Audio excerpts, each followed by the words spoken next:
Quand on présente les équipes de la Fondation, je me dis ça serait une opportunité formidable d'avoir ces personnes à nos côtés dans ce moment-là.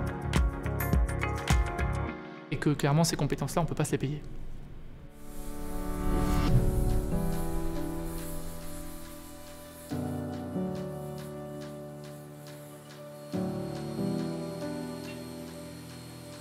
La Fondation EY, pour moi, elle trouve tout son sens dans cet engagement qu'on a voulu prendre finalement un peu à l'envers de ce que nous sommes. On ne doit pas être que autour de notre sphère, de la valeur ajoutée créée par les prestations intellectuelles. Il faut qu'on prenne en compte ce monde plus large. C'est ça l'objet principal, au fond, de cette fondation, c'est faire en sorte que des mondes qui ne se seraient pas rencontrés construisent des passerelles et qui sont des passerelles utiles.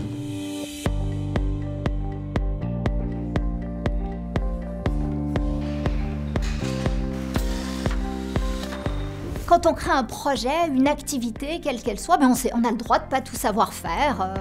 Il peut nous manquer des compétences juridiques, des compétences en gestion, des compétences financières, des compétences en développement.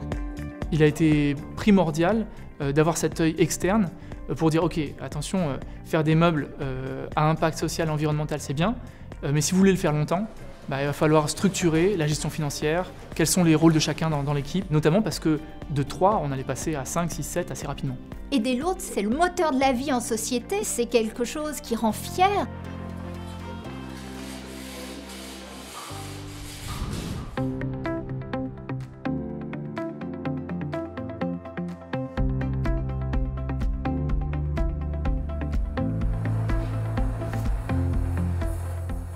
On a toujours quelque chose à apporter, un échange à faire.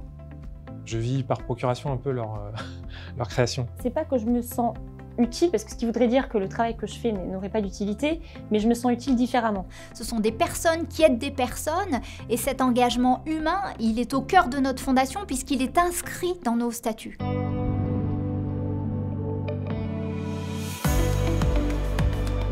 Sans la Fondation, aujourd'hui, on aurait toujours la même belle intuition de départ, mais on se serait essoufflé. Quand il y a une priorité que je ne vois pas une fois, on me le dit. Quand je ne la vois pas 2 fois, on me le rappelle. Heureusement qu'ils ont insisté, heureusement qu'ils m'ont sorti de ma zone de confort.